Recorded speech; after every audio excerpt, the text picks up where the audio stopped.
Hi, welcome to our channel. Long video போட்டே ரொம்ப நாள் ஆகிடுச்சு. சரி, இன்றைக்கி பொங்கல் விலாக் லாங் வீடியோவாக போட்டுடலான்ட்டு ரெடி பண்ணியாச்சு. பொங்கலுக்கு முன்னாடி பார்த்திங்கன்னா மங்களி நோம்பி, அதனால் பக்கத்தில் இருக்க சிவன் கோயிலுக்கு போயிட்டு அங்கே நடராஜரெல்லாம் நல்லா அலங்காரம் பண்ணியிருந்தாங்க. இப்போது வருஷம் இதோட கிராண்டாக பண்ணுவாங்க. இந்த டைம் இல்லைன்னு சொல்லிட்டு சிம்பிளாக பண்ணியிருந்தாங்க. சரின்ட்டு நடராஜர் சாமி கும்பிட்டு அங்கேயே கயிறும் கொடுத்தாங்க. வாங்கி கட்டிட்டு அம்மாவுக்கு ஒரு கயிறு வேணுன்ட்டு வாங்கிட்டு வந்தாச்சு. நெக்ஸ்ட் டே பார்த்திங்கன்னா காப்பு கட்டுறது. காப்பு கட்டுறதுக்கு மாவிலை, அதுக்கப்புறம் வேப்பிலை, அதுக்கப்புறம் ஆவாரம்பூ, பூளைப்பூ இதெல்லாம் வச்சு கட்டுவாங்க. ஒரு சிலர் பார்த்திங்கன்னா வேப்பிலையும் பூளைப்பூவும் மட்டும் வச்சு கட்டுவாங்க. இந்த பூளைப்பூ எல்லாத்துக்குமே ரொம்ப நல்லது. இது பார்த்திங்கன்னா மழை காலங்களில் நல்லா செழித்து வளரும். அப்புறம் மழை நின்னதுமே பூவோட ஸ்டார்ட் ஆகும். அப்புறம் பார்த்திங்கன்னா ஃபஸ்ட்டு சாமிக்கு அதை வச்சுட்டு சாமி கும்பிட்டு அதுக்கப்புறம் தான் வெளியெல்லாம் வைக்கணும்னு சொல்லிவிட்டு ஃபஸ்ட்டு போய் சாமி கபோர்டில் வச்சுட்டு சாமி கும்பிட்டு அதுக்கப்புறம் வெளியே வாசல்லையும் வச்சாச்சு. வாசலில் ஃபஸ்ட்டு 3 இது வச்சுட்டு அதுக்கப்புறம் வேறு பக்கம் எல்லாம் வச்சுட்டு வந்தாச்சு. அதுக்கப்புறம் சங்கராந்திக்கு படப்பு போடணும்னு சொல்லிவிட்டு சங்கராந்திக்கு அரசாணிக்காய் பொரியல், அவரைக்காய் பொரியல், பருப்பு, ரசம் இதெல்லாம் செஞ்சு படப்பும் போட்டுட்டு சாமி கும்பிட்டாச்சு. அதுக்கப்புறம் அன்றைக்கி நைட்டு கோலம் போட்டுடலாம் அப்படின்னு சொல்லிவிட்டு நெக்ஸ்ட் டேக்கு கோலம் போட்டுடலான்னு சொல்லிவிட்டு அன்றைக்கி நைட்டே கோலம் போடவும் ஸ்டார்ட் பண்ணிட்டேன். ஏன்னா காலையில் எழுந்திரிச்சா குட்டி பையன் விட மாட்டான்னு சொல்லிவிட்டு நைட்டே கோலம் போட்டு விட்டுடலாம், அப்புறம் காலையிலுக்கு கலர் பண்ணிக்கலாம் அப்படின்னு சொல்லிவிட்டு ஃபஸ்ட்டு கோலம் மட்டும் போட்டுட்டேன். எங்கள் வீட்டு மாடு எப்படி இருக்குன்னு சொல்லுங்கள்.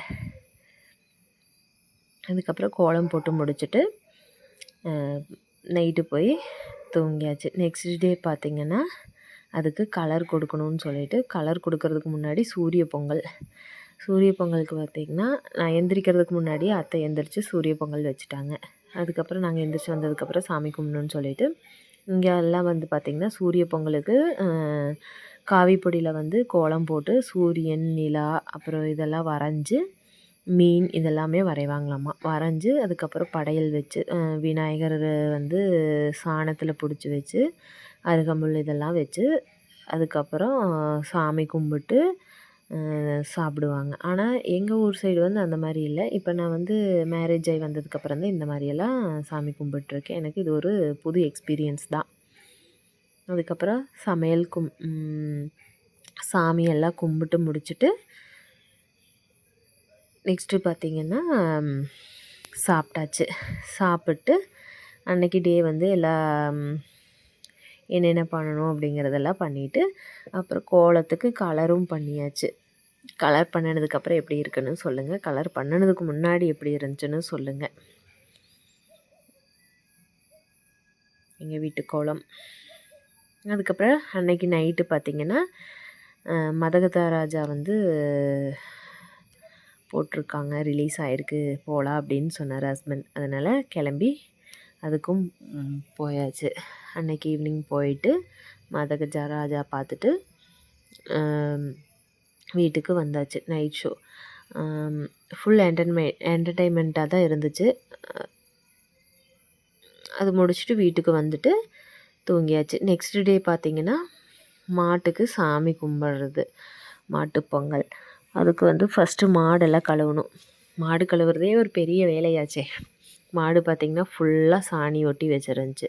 ஃபஸ்ட்டு அது ஃபுல்லாக நனைச்சி விட்டுட்டு அதுக்கப்புறம் நல்லா தேய்ச்சி கழுவிட்டு ஒவ்வொரு மாடாக கழுவி விட்டுட்டு அதுக்கப்புறம் கொம்புக்கு பெயிண்ட் அடிக்கணும்னு சொல்லிவிட்டு கொம்பு ஃபஸ்ட்டு எல்லாம் நல்லா தேய்ச்சி அரக்கி விட்டுட்டு அதுக்கப்புறம் பெயிண்ட் அடிப்போம். எப்போவுமே எல்லா மாட்டுகளுக்கும் தனித்தனியாக கொம்பு அரக்கி விட்டாச்சு. அதுக்கப்புறம் பெயிண்ட் எடுத்து எப்போவுமே ரெட் அண்ட் க்ரீன் தான் அடிப்போம். இந்த டைம் வாங்கலை, பழைய ஸ்டாக்கே இருந்துச்சுன்னு சொல்லி அதையவே அடித்து விட்டுடலாம் அப்படின்னு சொல்லிவிட்டு ஒவ்வொரு மாட்டுக்காக பெயிண்ட்டும் அடித்தாச்சு. ஃபஸ்ட் கோட்டிங் லைட்டாக அடிப்போம். அதுக்கப்புறம் செகண்ட் கோட்டிங் டார்க்காக அடிப்போம். ஏன்னா ஃபஸ்ட்டே டார்க்காக அடிச்சிட்டோம்னா அது விட்டு வந்துடும்னு சொல்லிவிட்டு லைட்டாக அடிச்சுட்டு அதுக்கப்புறம் மறுபடியும் செகண்ட் கோட்டிங்கும் விடுவோம். ஒரு மாட்டுக்கு அடிக்கிறதுக்குள்ளே இன்னொரு மாடு காலில் தேய்ச்சி இது பண்ணி எல்லாம் சாணம் பண்ணி விட்டுருது. மறுபடியும் அடித்தாலும் அதே மாதிரி தான் பண்ணுதுன்னு சொல்லிவிட்டு விட்டாச்சு. அதுக்கப்புறம் கயிறு மாற்றணும். கயிறும் மாற்றியாச்சு. ஒவ்வொரு மாட்டுக்காக கயிறும் மாற்றிட்டு கட்டிட்டு அதுக்கப்புறம் பார்த்திங்கன்னா பொட்டும் வைக்கணும். சாமிக்கு மாட்டுக்கு பொட்டு வைக்க ஆரம்பித்தாச்சு. ஒவ்வொரு மாட்டுக்காக பார்த்திங்கன்னா ஃபஸ்ட்டு நெத்தியில், அதுக்கப்புறம் கொம்பில், பின்னாடி வால், அப்புறம் இதெல்லாம் வச்சுட்டு ஒவ்வொரு மாட்டுக்காக வச்சாச்சு. மாட்டுக்கு பொட்டு வச்சுட்டு அதுக்கப்புறம் தான் பொங்கல் வைக்கிறதுக்கும் ஸ்டார்ட் பண்ணோம். பொங்கல் வைக்கிறதுக்கு பார்த்திங்கன்னா ஃபஸ்ட்டு கல்லெல்லாம் கொண்டு வந்து அடுப்பு கூட்டியாச்சு. ஒரு சிலர் பார்த்திங்கன்னா கேஸ் ஸ்டவ்வில் வைப்பாங்க, ஒரு சிலர் பார்த்திங்கன்னா இரும்பு அடுப்பில் வைப்பாங்க, ஒரு சிலர் பார்த்திங்கன்னா கல் அடுப்பில் வைப்பாங்க. நான் வந்து கல் அடுப்பில் தான் வச்சுருக்கோம். மாட்டுச்சாலையில் கொண்டு போயிட்டு ஃபஸ்ட்டு அதுக்கு தண்ணியெல்லாம் தெளித்து விட்டுட்டு கல்லுக்கு ஊட்டிட்டு பொங்கல் பானை வச்சு மண் பானையில் வச்சோம்னா அதுலேயே டெக்கரேஷன் பண்ணியிருப்பாங்க. நாங்கள் வந்து எப்போவுமே பித்தளையில் தான் வைப்போம். அதனால் அதுலேயே பார்த்திங்கன்னா சுண்ணாம்பில் டெக்கரேஷன் பண்ணிவிட்டு கோலம் போட்டு டெக்கரேஷன் பண்ணியாச்சு. டெக்கரேஷன் பண்ணிவிட்டு அடுப்பு பற்ற வச்சுட்டு அதுக்கப்புறம் வந்து பச்சரிசி போட்டு அரிசி தண்ணி களைஞ்சி ஊற்றிடுவோம். ஒரு சிலர் பார்த்திங்கன்னா பால் ஊற்றுவாங்க. நான் எங்கள் ஊர் சைடு வந்து பால் யாரும் ஊற்ற மாட்டாங்க. அரிசிக்கு வந்து நெரிச்சு ஒல்லுலேயோ இல்லை ஆட்டாங்கல் இருந்துச்சுன்னா அதுலேயோ நெரிச்சு ஊற்றிட்டோம்னாலே பார்த்திங்கன்னா அது நுரையா வந்து நல்லா பொங்கல் வர்றதுக்கு நல்லா இதாக இருக்கும், ஹெல்ப்ஃபுல்லாக இருக்கும் பால் ஊற்றாமையே. அதுக்கப்புறம் ஃபோட்டோ எடுக்கணும்னு சொல்லிட்டு பையன் அப்பா எல்லாம் போய் ஃபோட்டோவும் எடுத்துட்டாங்க. அதுக்கப்புறம் பொங்கல் பொங்க ஆரம்பிச்சிருச்சு. பார்த்திங்கன்னா கிழக்கு முகமாக தான் பொங்குச்சு, ரொம்ப நல்லதாகவே பொங்குச்சு. கிழக்கு முகமாக பொங்கி அதுக்கப்புறம் வந்து அரிசியும் போட்டு சாமியும் கும்பிட்டாச்சு. நெக்ஸ்ட்டு பார்த்திங்கன்னா அங்கே வந்து மாட்டுச்சாலையில் வந்து கிருஷ்ணர் ஃபோட்டோ வச்சு அதில் வந்து மாடோடு இருக்கிற ஃபோட்டோ வச்சுட்டு எல்லா அலங்காரமெல்லாம் பண்ணி முடிச்சுட்டு இங்கே பார்த்திங்கன்னா ஹஸ்பண்ட் வீட் சைடு பார்த்திங்கன்னா புத்துக்கண்ணுக்கு ஃபஸ்ட்டு போய் சாமி கும்பிட்டு வந்துடுவாங்க. அதுக்கப்புறம் வந்து கிணத்துக்கு போய் சாமி கும்பிடுவாங்க. இதுவுமே எனக்கு வந்து புது எக்ஸ்பீரியன்ஸ் தான். இங்கே வந்ததுக்கப்புறம் தான். எங்கள் ஊர் சைடெல்லாம் இந்த மாதிரி பண்ண மாட்டாங்க. மாட்டுக்கு மட்டும் பொங்கல் வச்சு சாமி கும்பிட்டு அதோடு முடிச்சிடுவோம். அப்புறம் பார்த்திங்கன்னா ஊரில் விளையாட்டு போட்டியெல்லாம் வைப்பாங்க, அதெல்லாம் பார்த்துட்ருப்போம். இங்கே வந்ததுக்கப்புறம் தான் வந்து எனக்கு இது ஒரு புது எக்ஸ்பீரியன்ஸாக இருக்குது.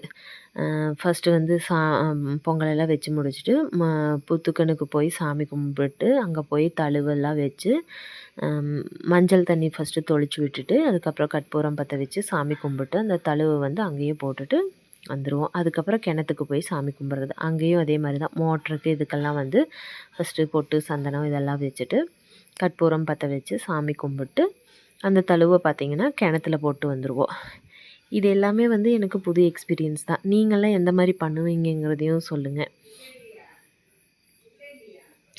அதுக்கப்புறம் முடிச்சுட்டு வீட்டுக்கு வந்து அங்கே பார்த்திங்கன்னா ஃபஸ்ட்டு எல்லாம் ஒவ்வொருத்தராக போய் சாமியும் கும்பிட்டு இளநீர் இதெல்லாம் வச்சு சாமி கும்பிட்டு படையலுக்கு பார்த்திங்கன்னா சாப்பாடு, அரசாணிக்காய் பொரியல், கொள்ளு பருப்பு, ரசம் அதெல்லாம் தான் வைப்பாங்க. பொங்கல்னாலே வந்து இங்கே கொள்ளு பருப்பு கொள்ளு ரசம் தான். அது வந்து பார்த்திங்கன்னா நெக்ஸ்ட் டே வச்சு ஊற்றி சாப்பிட்றப்ப இன்னும் டேஸ்ட்டாக இருக்கும். அதுக்கப்புறம் எல்லோரும் சாமி கும்பிட்டு ஒவ்வொருத்தராக போய் சாமி கும்பிட்டாச்சு. அதுக்கப்புறம் பார்த்திங்கன்னா குட்டி தங்கமும் கும்பிட்டாரு. குட்டி தங்கமும் கும்பிட்டு முடிச்சுட்டு அதுக்கப்புறம் மாட்டுகளுக்கு தீபாராதனை காட்டியாச்சு. மாட்டுக்கு பார்த்திங்கன்னா ஒவ்வொரு மாட்டுக்கெல்லாம் கொண்டு போய் தீபாராதனை காட்டிட்டும் வந்துட்டோம். பார்த்திங்கன்னா இது வந்து ஒவ்வொரு ஊர் சைடு வந்து ஒவ்வொரு மாதிரி இருக்கும். இந்த பொள்ளாச்சி சைடு பார்த்திங்கன்னா இந்த மாதிரி இன்னுமே பார்த்திங்கன்னா மாட்டுக்கெல்லாம் சாப்பாடெல்லாம் ஊட்டுறது பார்த்திங்கன்னா இன்னும் அதுவும் ஒரு புது எக்ஸ்பீரியன்ஸ் தான். நான் வந்து அதெல்லாம் வாய்ஸ் எல்லாம் எதுவுமே கட் பண்ணாமல் தான் போட்டிருக்கேன். பாருங்கள், உங்களுக்கே காமெடியாகவும் இருக்கும், அது ஒரு புது எக்ஸ்பீரியன்ஸாகவும் இருக்கும். எனக்குமே அது வந்து அது புது எக்ஸ்பீரியன்ஸ் தான். வாய்களு வட்டியாரே வாய்களு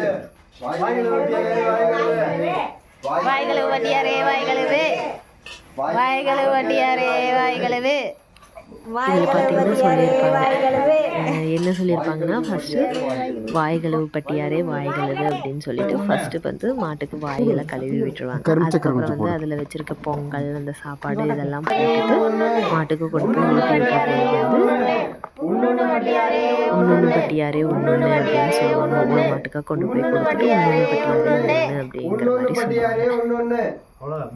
நீங்களே கேளுங்க, அதுலேயே தெரியும்.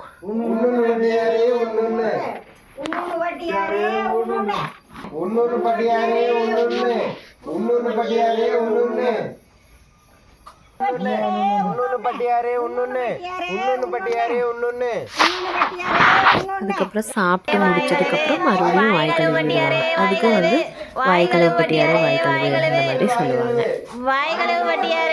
எல்லா மாட்டுக்கும் அதே மாதிரி செஞ்சுட்டு அதுக்கப்புறம் வந்து நம்மளும் சாப்பிட வேண்டியது. அப்புறம் பார்த்திங்கன்னா அன்றைக்கி பார்த்திங்கன்னா எங்கள் ஊரில் பார்த்திங்கன்னா விளையாட்டு போட்டிகளெல்லாம் நிறைய வச்சுருந்தாங்க. இந்த செங்கல் தூக்குறது, அதுக்கப்புறம் பார்த்திங்கன்னா இந்த டம்ளரில் பார்த்திங்கன்னா பலூன் வச்சு அதை ஊதுறது, இந்த மாதிரி நிறையா போட்டிகள் எல்லாம் வச்சுருந்தாங்க. அது வந்து நான் சார்ட்ஸாக போட்டிருக்கேன். அந்த லிங்க்கும் வந்து நான் டிஸ்கிரிப்ஷனில் கொடுக்குறேன், செக் பண்ணி பாருங்கள். இதுவுமே வந்து புதுசு புதுசாக தான் விளையாட்டு போட்டிகளும் வச்சுருந்தாங்க. அதுக்கப்புறம் நெக்ஸ்ட் டே பார்த்திங்கன்னா ஹஸ்பண்டுக்கு பர்த்டே லீவும் கூட. எப்போன்னா சண்டே வந்து லீவும் கூட. இந்த வருஷம்தான் லீவில் வந்திருக்கு.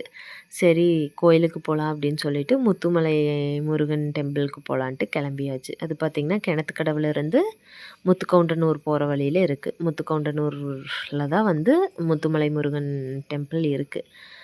அது போகிற வழியில் பார்த்திங்கன்னா ஃபுல்லாக மாங்காய் மரம் தான். மாமரத்தில் பார்த்திங்கன்னா ஃபுல்லாக பூவு, மரமே வந்து ஃபுல்லாக பூவாக தான் இருக்குது. அப்புறம் பார்த்திங்கன்னா போகிற போது லைட்டாக தூறலும் கூட. சரின்ட்டு போயிடலான்ட்டு போயாச்சு. அங்கே போனீங்கன்னா மேலேருந்து பார்த்தா கீழே வியூ பார்த்திங்கன்னா ஃபுல்லாக நாங்கள் போன டைமில் பார்த்திங்கன்னா நாங்கள் ஒரு 10-11 மணிக்கு தான் போனோம். அப்போவுமே வந்து பனி டைம் தான், நல்லா பனி பெஞ்சிட்டு இருந்துச்சு. அதுக்கப்புறம் அங்கே போயிட்டு சாமியும் கும்பிட்டு நான் இதுதான் ஃபஸ்ட் டைம் அங்கே போயிருக்கேன். அங்கே போன அன்றைக்கி பார்த்திங்கன்னா இந்த பாண்டியன் ஸ்டோர்ஸில் வருவாங்க இல்லையா, ஃபஸ்ட்டு பாண்டியன் ஸ்டோர்ஸ் 1ல் வந்து இந்த முல்லையா நடித்தவங்க, சரி தனமா நடித்தவங்க வந்தாங்க. அவங்களையும் பார்த்துட்டு அவங்க கூட ஒரு ஃபோட்டோவும் எடுத்தாச்சு. ஃபோட்டோ எடுத்துகிட்டு அங்கேயும் பார்த்திங்கன்னா அன்றைக்கி வந்து சஷ்டியும் கூட. சஷ்டினால கொஞ்சம் லேட் ஆகிடுச்சு. நாங்கள் சாமி கும்பிட்றக்கே பார்த்திங்கன்னா லேட் ஆகிடுச்சு. ஓம்னு போட்டு அங்கே என்னென்ன முருகருக்கு அந்த இது சொல்லுவாங்களோ அதுவும் வச்சுருந்தாங்க. அதையும் பார்த்துட்டு சஷ்டிங்கிறதுனால முருகர் வந்து கோயில் ஒரு வளம் வந்து அதுக்கப்புறம் உள்ளே விட்டுருவாங்க. நல்லா கூட்டமாகவும் இருந்துச்சு. நாங்கள் போகும்போது ரஷ்ஷே இல்லை. நாங்கள் போனதுக்கப்புறம் நல்லா கூட்டம் வந்துருச்சு. பார்த்திங்கன்னா அவங்க கூட ஃபோட்டோ எடுத்தது இது. அதையும் எனக்கு ஒரே ஹாப்பி தான் அவங்கள பார்த்ததில். ஏன்னா அவங்களுக்காகவே வந்து நான் அந்த சீரியல் பார்ப்பேன். அதனால் ஒரு ஹாப்பி. அப்புறம் அங்கேயே வந்து அன்னதானம் போட்டாங்க. தயிர் சாதம், அப்புறம் தாலி சாப்பாடு, அதுக்கப்புறம் வந்து பாயாசம், பொங்கல், அபிஷேகம் இது எல்லாமே போட்டாங்க. வாங்கி சாப்பிட்டு அதுக்கப்புறம் வீட்டுக்கு வந்தாச்சு. வீட்டுக்கு வந்ததுக்கப்புறம் தான் கேக் வெட்டணும். ஏன்னா நைட்டே வந்து கேக் வெட்ட மாட்டோம். அவர் கோயிலுக்கு போகிறதுனால நைட்டு 12 அந்த மாதிரியெல்லாம் கேக் எப்பவுமே வெட்ட மாட்டோம். நெக்ஸ்ட் டே கோயிலுக்கு போகணுங்கிறதுனால கேக் சாப்பிட மாட்டாங்க. கேக்கில் வந்து எக் கலந்துருப்பாங்க, அதனால சாப்பிட மாட்டாங்க. அதுக்கப்புறம் கேக்கும் வெட்டியாச்சு, ஒரு கிஃப்ட்டும் பண்ணியாச்சு. இந்த கிஃப்ட்டு என்னவா இருக்குன்னு நான் சார்ட்ஸ்லேயே கேட்டிருந்தேன். யாருமே எதுவும் பதில் சொல்லலை. பாருங்கள் நீங்களே அது என்ன கிஃப்ட்டுன்னு. இது வந்து ரொம்ப நாளாக வந்து வீட்டில் வந்து மாமா, அத்தை அவர் எல்லாமே கேட்டுட்ருந்த வீடியோ ஃபோட்டோ தான். அதை வந்து போட்டாச்சு. என்ன ஃபோட்டோன்னா ஹஸ்பண்டோட ஃபோட்டோவும் பையனோட ஃபோட்டோவும். ஹஸ்பண்ட் வந்து சின்ன வயசில் இருந்தது, பையனோட இப்போ சின்ன வயசு ஃபோட்டோ தான். அவனுக்கு இப்போ 1.5 ஏஜ் தான் ஆச்சு. 2 பேர்த்தையும் வந்து ஒரே ஃப்ரேமில் போடணும்னு ரொம்ப நாளாக சொல்லிட்டு இருந்தாங்க. அதை போட்டு கொடுத்தாச்சு. அதில் ரொம்ப ஹாப்பி எல்லாருமே. ஹஸ்பண்டுக்கு ரொம்ப ஹாப்பி அது பார்த்தாங்க. அதுக்கப்புறம் அன்றைக்கி பார்த்திங்கன்னா நல்ல மழை. திடீர்னு மழை வர மாதிரியே தெரியும். ஆனால் திடீர்னு கருப்பு ஏறிட்டு மழையும் வந்துடுச்சு. நல்ல மழை. ரொம்ப நாள் ஆச்சு மழை பெஞ்சு. எல்லாத்துக்கும் ஒரே ஹாப்பி தான் மழை பெஞ்சதில். பார்த்திங்கன்னா இவருங்க வந்து முருகருக்கு வந்து 2 பேரும் டெய்லி வீட்டுக்கு விசிட் கொடுக்காம இருக்க மாட்டாங்க. அப்புறம் அன்றைக்கி வந்து காலையிலேயும் எதுவும் ஸ்பெஷலாக செய்ய முடியல அப்படின்னு சொல்லிட்டு மதியம் வந்து கோயிலே சாப்பிட்டு வந்துட்டோம். இல்லாட்டி மதியம் பிரியாணி செஞ்சுக்கலாம் அப்படின்ட்டு இருந்தோம். மதியம் கோயிலே சாப்பிட்டு வந்ததுனால சரி நைட்டுக்கு பிரியாணி போட்டுக்கலான்ட்டு வெஜிடபிள் பிரியாணி போட்டாச்சு. இது வந்து அத்தையோட ப்ரிப்ரேஷன் தான். உங்களுக்கு வந்து இதனோட ஃபுல் வீடியோ வேணும்னா சொல்லுங்கள். நான் தனியாக உங்களுக்கு வந்து தனியாக வந்து விலாகாக போடுறேன். அதுக்கப்புறம் வெஜிடபிள் பிரியாணியும் சாப்பிட்டு அன்னைத்த டே வந்து அப்படியே ஃபுல்லாக போயிடுச்சு. ரொம்ப ஹாப்பி தான். பொங்கல்லேருந்து பர்த்டே எண்ட் ஆகுற வரைக்கும் ரொம்ப ஹாப்பி தான். நீங்கள் பர்த்டேஸ் எல்லாம் எப்படி கொண்டாடுவீங்கங்கிறதையும் சொல்லுங்கள். தேங்க் யூ ஃபார் வாட்சிங்.